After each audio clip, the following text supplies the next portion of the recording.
Hey friends, welcome to reasoning expert. Am Rahul. तो आज जो हम पढ़ेंगे सिटिंग अरेंजमेंट में, वो क्या पढ़ेंगे, सर्कुलर सिटिंग अरेंजमेंट का क्वेश्चन पढ़ेंगे। लेकिन इसमें देखना क्या है, हमें कौन सा क्वेश्चन रहेगा, ये रहेगा अनसर्टेन नंबर ऑफ पर्सन। मतलब वहाँ पे नंबर ऑफ पर्सन हमें बताया नहीं होता है कितने, जितने भी हैं हमें उन्हें बस अरेंज करना होता है। ठीक है, जैसे कि हमें क्वेश्चन जो हम पहले वाले क्वेश्चन पढ़ते हैं तो उसमें क्या होता था कि हम देखते थे कि 8 पर्सन्स बैठे हैं या फिर 12 बैठे हैं या 6 बैठे हैं, 7 बैठे हैं, कुछ भी कितने ही बैठे हैं। ठीक है, आउटसाइड को फेस कर रहे हैं या फिर इनसाइड फेस कर रहे हैं, ऐसे करके क्वेश्चन आता था। लेकिन ये वाला क्वेश्चन जो है कि डिफरेंट टाइप का क्वेश्चन है।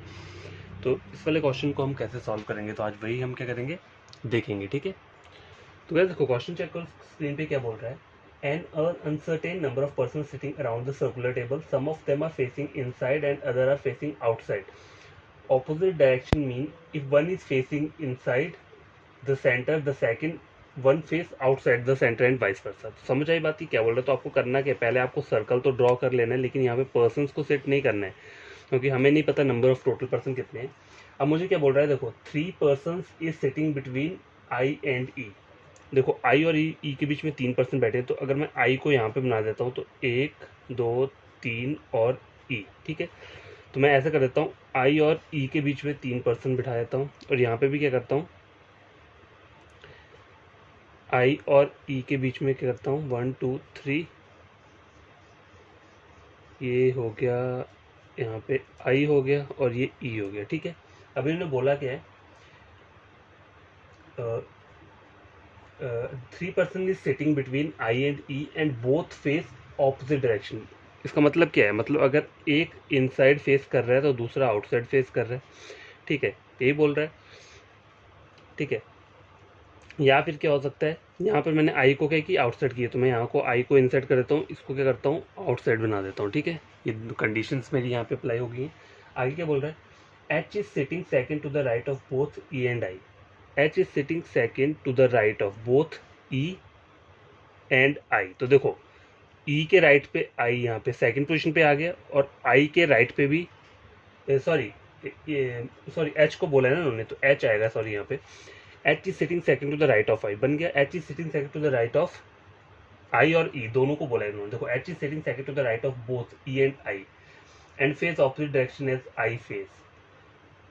आई के ऑपोजिट फेस कर रहा है तो आई आउटसाइड कर रहा है, तो ये करेगा इनसाइड करेगा। अब बोल, देखो यहाँ चेक करो, आई और ऐसा भी बन सकता है, यहाँ पे एच मैंने यहाँ पे बना दिया। ठीक है, आई के यहाँ पे सेकंड उस पर कौन बैठा है, एच बैठा है, और ई के सेकंड उस पर कौन बैठा है, एच बैठा है। और एच किसको फेस कर रहा है, आई के ऑपोजिट, तो मतलब ये क्या आ जाएगा, यहाँ पे आउटसाइड आ जाएगा। ठीक है, तो ये दो कंडीशन अभी तक मेरी चल रही है। आई क्या बोल रहा है, D sitting third to the right of H. D sitting third, एक एक दो तीन, D sitting third to the right of H, D sitting third to the right of H, इतना बन गया। आई क्या बोल रहा है, who is not opposite to C, तो बोल रहा है H is not opposite to C. ठीक है, sorry, D sitting third to the right of H, H who is not opposite to C, मतलब एच जो है वो किसके ऑपोजिट है, यहाँ लिखता हूँ एच सी के ऑपोजिट नहीं हो, सॉरी एच नहीं, डी, डी सेकंड पर्सन की बात कर रहे हैं, तो डी जो है वो सी के ऑपोजिट नहीं होगा, तो डी के ऑपोजिट कहीं पे सी नहीं आएगा। ठीक है, ओके, मान लिया मैंने। आगे क्या बोल रहा है, J is a neighbour of both H and E. J is a neighbour of both H and E. J is a neighbor of both H and E. J is a neighbor of both H and E बन गया ये। And sitting second to the right of C, H को बोल रहा है ये, J is a neighbor of both H and E and sitting second to the right of C। तो ये J की बात कर रहा है, J is sitting second to the right of C, J is sitting second to the right of C। अब देखो अगर मैं C को क्या करता हूँ, देखो J कहाँ पे है, J is sitting second to the right of C।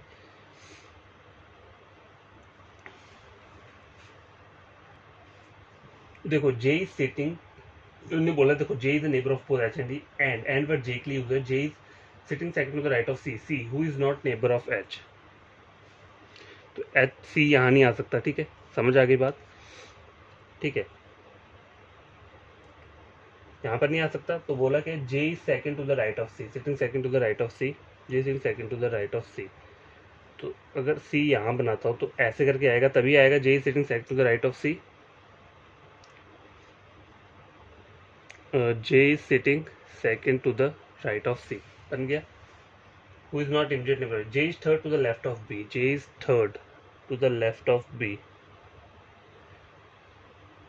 J is third to the left of B.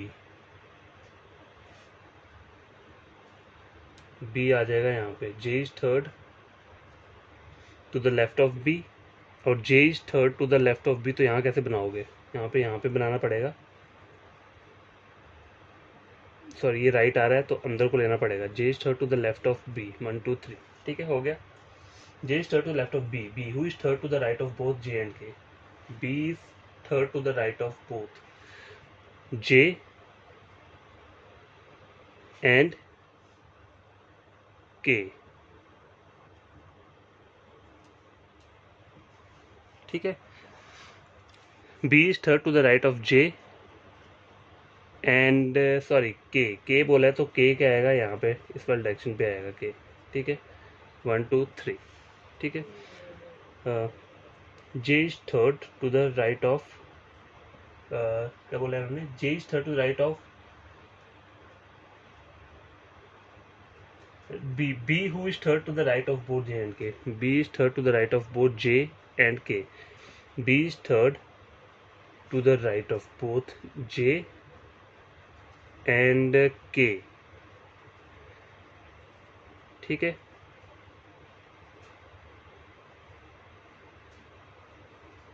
बन गया.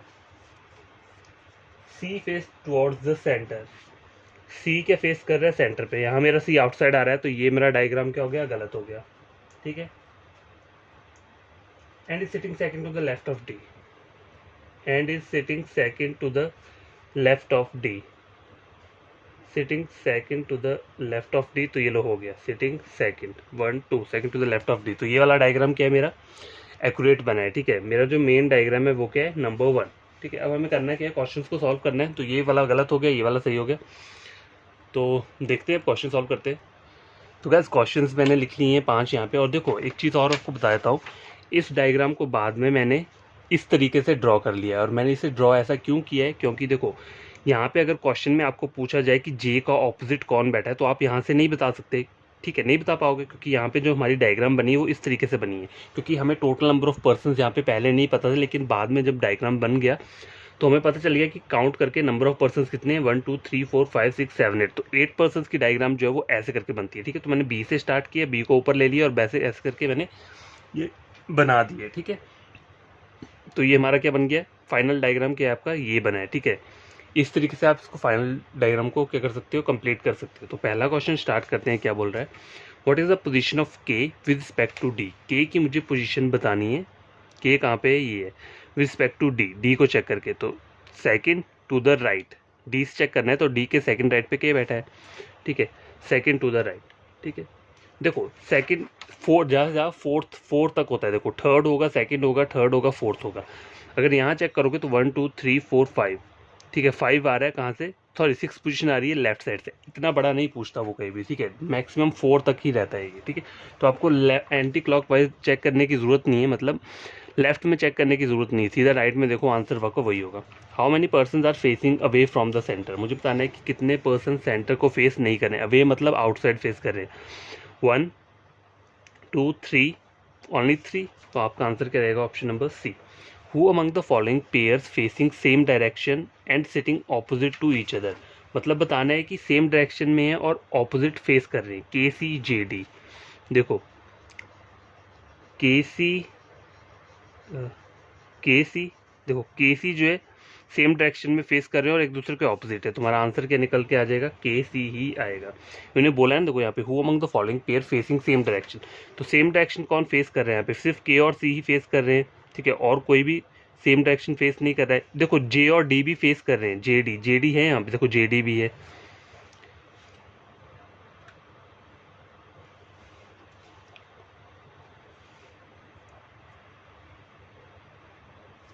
तो क्या देखो जे और डी की डायरेक्शन भी तो वैसे देखा जाए तो सेम ही है. सेम कैसे है, देखो अगर के और सी आपस में एक दूसरे को फेस कर रहे हैं और जे और डी क्या कर रहे हैं, आउटसाइड फेस कर रहे हैं. ठीक है. जे और डी क्या कर रहे हैं, आउटसाइड फेस कर रहे हैं. डायरेक्शन तो इनकी भी सेम है. अगर इसकी डायरेक्शन सेम है के और सी की, देखो ऑपोजिट है और जे और डी भी ऑपोजिट है, तो मुझे यहाँ पे दोनों ऑप्शन दिए हुए हैं। कौन कौन से दिए हैं? के सी भी दिया है और जे डी भी दिया हुआ है, ठीक है। तो आपका आंसर क्या रहेगा यहाँ पे? नन ऑफ दीज, ठीक है। नन ऑफ दिस क्यों रहेगा यहाँ पे? देखो क्यों बोल रहा हूँ मैं, who among the following pair facing same direction and sitting opposite to each other. तो देखो ये सेम डायरेक्शन फेस कर रहे हैं और एक दूसरे के ऑपोजिट है, ये और ये सेम डायरेक्शन फेस कर रहे हैं और एक दूसरे के क्या है? ऑपोजिट है, ठीक है।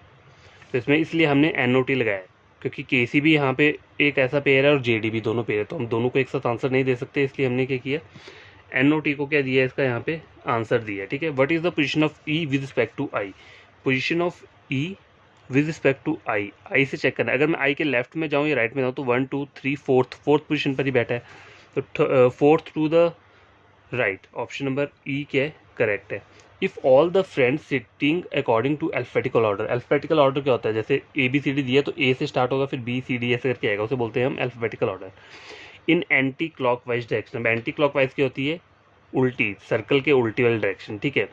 स्टार्टिंग कहाँ से करना है? बी से करना है, तो how many friends remain at same position excluding B, B को छोड़ देना है हमें और देखना है कि बाकी पर्सन क्या सेम पोजीशन पे बैठे हैं। तो देखो बी के बाद क्या आता है? सी आता है, तो सी एक हो गया, C D E F G H I, बस एक है तो only one, option number A, ठीक है। समझ आ गया इस टाइप के क्वेश्चन को कैसे सॉल्व कर? देखो इसमें बोला क्या है कि हमें आपको अल्फाबेटिकल ऑर्डर यूज़ करना है, ठीक है। किस वाली डायरेक्शन में? एंटी क्लॉकवाइज डायरेक्शन में, मतलब इस वाली डायरेक्शन में, ठीक है। और बोला है स्टार्टिंग फ्रॉम बी, बी से हमें स्टार्ट करना है, ठीक है। How many friends remain at same position excluding B, मतलब बी तो देखो बी से स्टार्ट करूंगा तो बी पे यही रहे, पर मुझे एक्सक्लूडिंग बी बोला है, मतलब बी को हम इंक्लूड नहीं करेंगे, ठीक है। तो बी के बाद क्या आता है? सी आता है, सी आता है तो सी मेरा एक हो गया, क्योंकि सी ये पुरानी वाली डायरेक्शन है। जब मैं नया बी और सी को काउंट करूंगा तो सी देखो वहीं पर आ रहा है। फिर क्या आता है? D E F G H आई, तो और कोई भी सेम पोजीशन पे नहीं रह रहा है, सिर्फ डी ए ही रह रहा था, सी, तो इसलिए मैंने क्या किया? आंसर के दिया ऑप्शन नंबर ए, ठीक है। तो आई होप आपको ये क्वेश्चन समझ में आया होगा आज का। तो ये जो क्वेश्चन होता है इसे हम क्या बोलते हैं? सर्कुलर सिटिंग अरेंजमेंट बोलते हैं। और ये किस टाइप का क्वेश्चन होता है? जहाँ पे जो आपको पर्सन्स होंगे वो कौन से होंगे? Uncertain number. अनसर्टेन नंबर क्या मतलब? आप काउंट नहीं कर सकते ऐसे। जब आपका फाइनल डायग्राम बन के आ जाएगा तभी आपको पता चलेगा कि नंबर ऑफ पर्सन्स कितने बैठे हुए हैं। तो जब भी अगर डायग्राम आपका आ जा रहा है बन के, जैसे हमारा फाइनल डायग्राम ये बना, लेकिन देखो यहाँ पे अगर कोई मेरे को ऑपोजिट बोले तो मैं बता नहीं सकता, इसलिए मैंने को ये वाला डायग्राम बनाना पड़ा लास्ट में, ठीक है। इससे क्या मैं कर सकता हूँ? ऑपोजिट बता सकता हूँ कि कौन किसके क्या है? ऑपोजिट है, ठीक है। तो गैस बाय, टेक केयर। आज का क्वेश्चन ये कंप्लीट हो चुके हैं और आपको अगर कोई चीज़ समझ में नहीं आती है तो आप कमेंट कर सकते हो मेरी वीडियो के नीचे, और चैनल को लाइक और सब्सक्राइब कर देना, ठीक है। वीडियो को लाइक शेयर और चैनल को सब्सक्राइब कर देना अगर आपको ये समझ में आता है क्वेश्चन, आपको लगता है कि इससे कुछ गेन किया है, ठीक है। और कोई भी न्यू स्टूडेंट या एस्पिरेंट है जिसने ये वीडियो देखा है, उन्हें लगता है इंपॉर्टेंट क्वेश्चन है ये, तो आपको करना क्या है? इसे खुद से सॉल्व करना है, ठीक है, बढ़िया तरीके से, जल्दी हो सके जितना उतना सॉल्व करना है। देखो पहले तो कोई प्रैक्टिस नहीं होती है, अगर आप प्रैक्टिस करोगे तभी क्वेश्चन को जल्दी सॉल्व कर पाओगे। अगर आप सोचोगे कि मेरा एक क्वेश्चन बन गया है, बस मेरा हो गया, मुझे आता है ये, तो ऐसा नहीं होता, ठीक है। प्रैक्टिस करना बहुत इंपॉर्टेंट रहती है। तो बस पढ़ो, और अपना कोई आपका फ्रेंड है तो आप मेरे चैनल रेकमेंड कर सकते हैं रीजनिंग का, बैंकिंग, एसएससी या रेलवे। रीजनिंग टोटली फ्री है, ठीक है, पढ़ सकते हो। मेरा प्लेलिस्ट चेक करो, वहाँ पे आपको बहुत सारे कंटेंट, शॉर्ट ट्रिक सब कुछ मिलेंगे, ठीक है। तो बाय, टेक केयर।